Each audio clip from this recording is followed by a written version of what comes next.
So yesterday, we got on Rashad Jennings for putting the Giants' business in the streets. Yes, they made a terrible offensive call that, of course, we all saw cost them the game on Sunday Night Football. Well, via the New York Post, Jennings formally apologized to Eli, Tom Coughlin, and the New York fans for essentially throwing those two under the bus.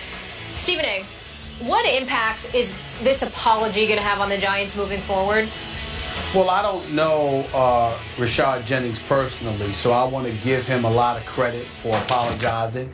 I want to take him at his word from the perspective that he was genuine, that he had no idea that it would blow up to this point where people were looking at him and questioning, you know, his professional integrity, how he could throw the quarterback for the team under the bus the way that he did.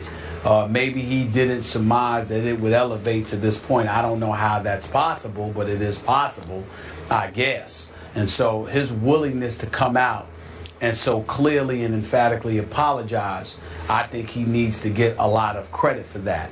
Having said that, I would view him with a raised eyebrow moving forward. And there's very little that I would trust him with.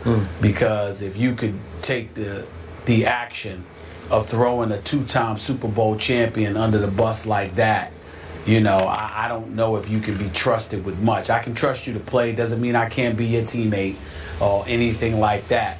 But I certainly wouldn't trust you with any information that I wouldn't want to get out to the public. And if something did reach the public, reach the newspapers as it pertained to what happened on the field of play, I was certainly looking your direction in assuming that you're the one that put it out there. Not to say that that would be accurate, but that would be what my inclination would be in light of what transpired.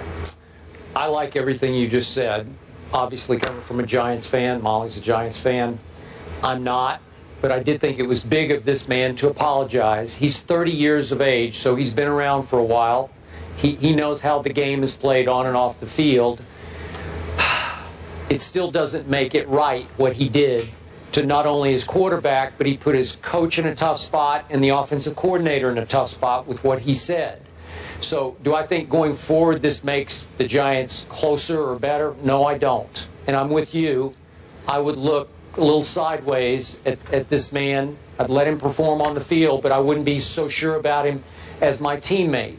And I'm going to say it again. I still question Rashad Jennings' assertion that on the second play that he carried the ball, that he could have easily gotten to the end zone, that he went the wrong way and then found a soft spot to land.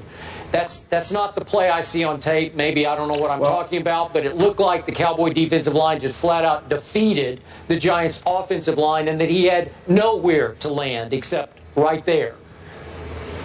Big assertion to be made is the fact that he went to extraordinary lengths to cover his own self at the expense of a teammate. Yes, very, very true. All right, more First Take after the break. Keep it here. Meanwhile, the Ravens had two major losses Sunday. One, the game to the Broncos in Mile High, and two, Terrell Suggs. Suggs is done for the year with an Achilles injury. The team has picked up Jason Babin, who was released by the Jets at Final Cuts, to step in for him. Suggs tweeting this: "Chin up, Ravens Nation. We've been here before. This changes nothing. Our mission is still the same. Hashtag 2016 San Francisco." Obviously, the Super Bowl up there in the Bay. Hashtag Ravens Nation. Stephen A. Smith, how does this impact the whole AFC North landscape with the Ravens not having Suggs now? I think it gives the Pittsburgh Steelers a leg up. I mean, obviously we can't ignore the Cincinnati Bengals because they've been to the playoffs the last 4 years.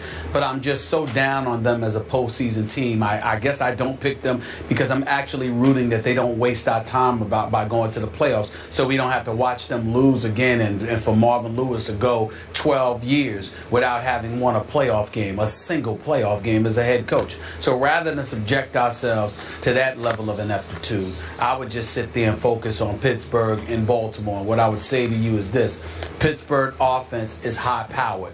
Once Le'Veon Bell comes back and Martavius Bryant comes back, it'll be even better. Hopefully Pouncey will be coming back as well. The defensive side of the ball makes them highly questionable, but I've got to believe that at some point in time, they won't look as ridiculously awful as they did to open the season. Having said all of that, I look at Baltimore, and my question is, even though I think that that losing Terrell Suggs is a devastating loss. Their defense is still going to be big time with Jimmy Smith, with Webb, with C.J. Mosley and those boys. I believe in that defense, but I do think, Skip, they've lost a little something because you don't just replace Terrell Suggs, who combined with Mosley for 29 sacks last year. That's a hard thing to replace. And I think that how you offset that is by producing more offensively. And then that leaves me questioning. That means I have to rely on Flacco even more. Even though he had an outstanding year last year, I don't think that that's going to be the case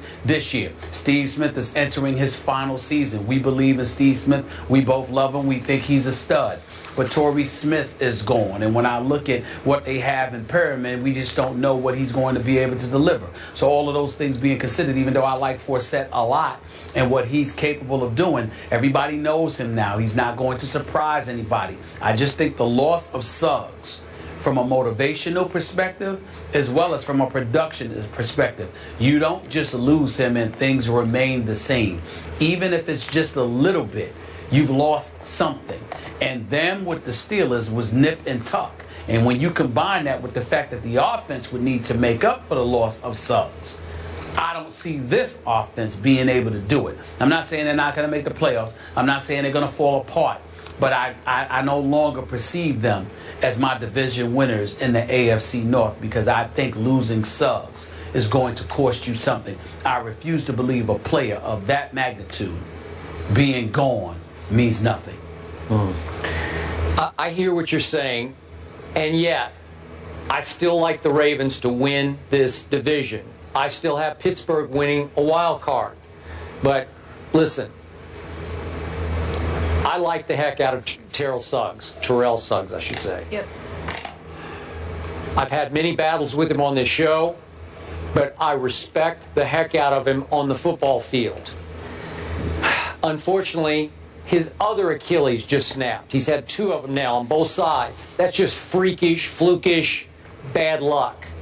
I don't know what it is. I can't explain. That's the most inexplicable injury of all the injuries. Is why your Achilles, when you're basically doing nothing, just snaps. I guess it's just meant to be. So I feel for him. But he's going on 33 years of age, and even though I completely agree with you on the leadership side, the experience side, the present side of having Suggs in your locker room and on your sideline and in your defensive huddle and sometimes in the backfield on 3rd and long, I get all that. But in this game last Sunday at Denver, big opening game for them, place where they've been very successful. Man, I look at his stats, there aren't any. Mr. Suggs registered 0-0. He didn't have a tackle or a sack until he was gone with 8:21 left in that game. And they did have 4 sacks as a team, and you mentioned C.J. Mosley had a couple, Canty had one, McClellan had one. Ozzie Smith is a flat-out wizard of a GM. I don't know that there's anybody better in football at picking players, that knowing talent than Ozzie. He just keeps reloading and reloading and reloading. And half the time I look at the names that Flacco's throwing to, Crockett Gilmore, I know he was there last year, but I don't even know who these people are, and they're all pretty good. And you watch some football. I do, but they're Flacco throws into the end zone on Sunday against Peyton Manning in Denver. He throws into the end zone at the end of the game to win the game and hits Crockett Gilmore right there. And it took 2 Broncos coming across making sensational plays. Some of the best double play that I've seen in a long time where you just took the ball out of his hands and intercepted it and saved the game. You're going to win it or lose it, and they barely lost it. But Flacco did, and I'm no Flacco fan, as you know. He's Joe Fluco half the time to me. But that wasn't Fluco. That was just flat-out Flacco.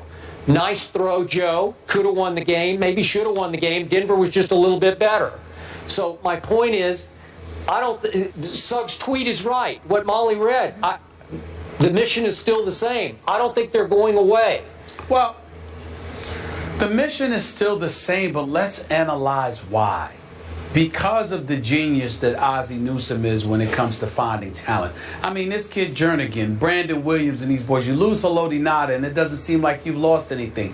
We get all of that. We know Ozzie Newsome is the best. We understand that. There's no denying that. And you know I'm a huge fan of John Harbaugh. I love John Harbaugh. Yep. So when you have an organization like that, the structure is going to remain intact. The foundation is going to remain intact. They're not going to fall off the wagon. But again, we're talking about the magnitude of Suggs. And we're talking about an offense and whether or not they can give it to you.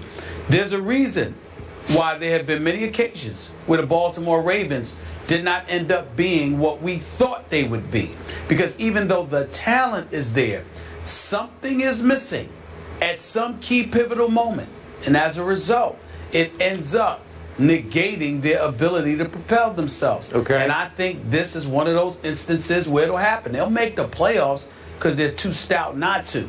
But I just think that they lose a little something with Suggs. And that may be all that the Steelers need to leapfrog over them. Okay, last quick point about those Steelers. I remind you that last Thursday night, opening night, at Foxborough, Tom Brady was protected by 3 rookies in his offensive line. I agree. And this kid running the ball behind Tom Brady, the kid that Rex can't remember his name, that kid had been out of football for 2 years, and they got away with him running and catching the football and torched the Pittsburgh defense. I'm just not sure it's good enough to stand up to win this division.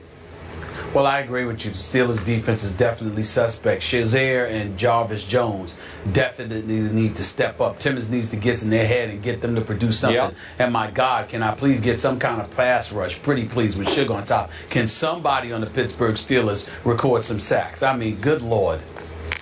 So, Stephen A., you have the Steelers winning the division. Skip, you have the Ravens and the Steelers getting in with a wild card? Yep. All right, here's the AFC North matchups this weekend. 49ers at Steelers, that's a good one. Chargers, Bengals, Titans, Browns, Ravens at Raiders. Beast Mom, I didn't write this. You're all wrong for that. That was funny, though. Marshawn's mom takes to Facebook and blasts the Seahawks play calling. Mark Schlereth is in the house. He joins the desk to offer his thoughts as well. Don't miss it after the break.